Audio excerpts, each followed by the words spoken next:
এই সমাবেশের মহান একটা উদ্দেশ্য যে আমরা যার জীবন যেই রকমই চলতেছে, কিন্তু আমাদের যেই প্রজন্ম রয়েছে, আমাদের যেই সন্তানাদি ভবিষ্যতে আসতেছে, এদেরকে আমরা কিভাবে ঠিক করা যায়, এদেরকে কিভাবে দিনের পথে আলিম ওলামার সাথে তাদের মহব্বতটা কিভাবে লাগিয়ে দেওয়া যায়, এটা হলো আজকে এই আল ইহসান সমাজ কল্যাণের যেই মূল উদ্দেশ্য রয়েছে। এই মূল উদ্দেশ্যের মধ্যে একটি উদ্দেশ্য, আর বাকি যেই উদ্দেশ্যগুলো রয়েছে সেইগুলা আমার ছোট ভাই মোহাম্মদ ইব্রাহিম খলিল, উনি মাশাআল্লাহ অনেক সুন্দর আলোচনা করেছেন, আপনারা ওনার আলোচনা শুনেছেন। তাই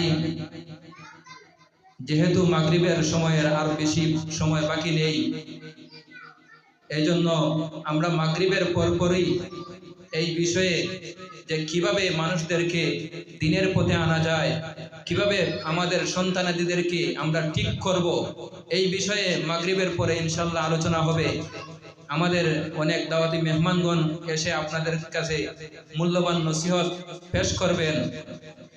এর জন্য আমরা এই মজলিসের মধ্যে সবাই উপস্থিত থাকার চেষ্টা করব এবং আমাদের আশেপাশে যারা ঘোরাফেরা করতেছে তাদেরকে আমরা কমপক্ষে আমরা যদি আমরা নিজ দায়িত্বে আমার সাথে আরো 3 জনকে নিয়ে আসি, তাহলে এই মজলিসটা পরিপূর্ণ হয়ে যাবে এবং যিনি কথা বলবেন উনারও একটা মনের মধ্যে একটা তৃপ্তি আসবে এবং উনার মন থেকে কথাগুলা বের হবে, যার দরুন এই কথাগুলা আপনার জন্য এবং আপনার পরিবারের সবার জন্য হেদায়েতের জন্য যথেষ্ট হয়ে যেতে পারে।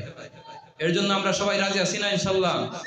যে মাগরিবের পরপরই আমরা আমাদের বন্ধু বান্ধব এবং রাস্তাঘাটে যাদেরকেই আমরা পাইব তাদের সবাইকে আমরা এই মজলিসের মধ্যে নিয়ে আসব। এবং এখন আপনাদের সামনে আমাদের ছোট ছোট ভাই ভাতিজা এরা আছে, এরা 2-4 মিনিট করে কথা বলবে ইনশাআল্লাহ, আপনারা সবাই শুনবেন।